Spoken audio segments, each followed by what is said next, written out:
not scientists, not doctors. When you find out who's really behind those numbers, everything changes. Here's something that might ruin your day.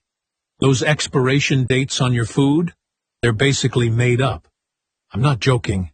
The entire system was invented in the 1970s, and not because anyone was getting sick. Grocery stores wanted an easier way to rotate their stock. That's it. Before these little stamped numbers existed, your grandma would shake the milk carton, sniff the bread, and trust her own judgment. She was doing just fine. But then, the food industry realized something clever. Products labeled fresh sell for more money. Suddenly, everyone needed dates on everything. Here's where it gets ridiculous. There's no federal law requiring expiration dates on most foods in America. The only exception? Infant formula. That's the single product legally required to carry a date. Everything else? Completely voluntary. And it gets worse.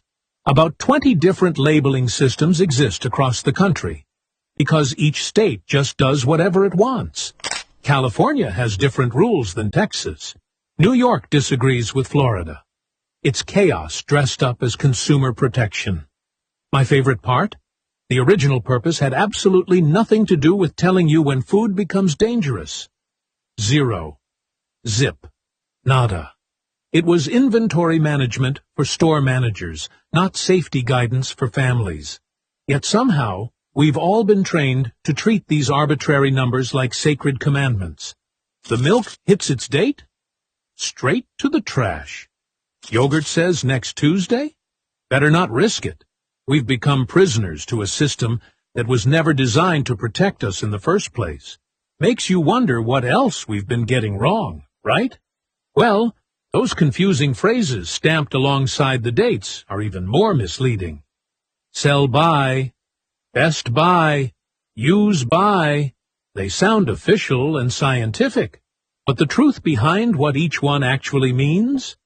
That's where the real money-wasting confusion begins.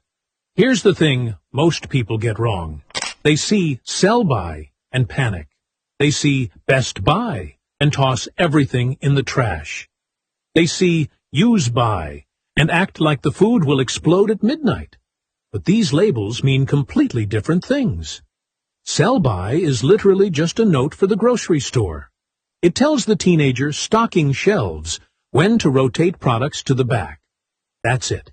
It has absolutely nothing to do with when you should throw food away. I learned this the hard way after tossing perfectly good yogurt for years like some kind of dairy-disposing maniac. Best Buy is about quality, not safety. It's the manufacturer saying, hey, this tastes optimal before this date. After that, still perfectly fine. Just maybe not quite as crunchy or flavorful.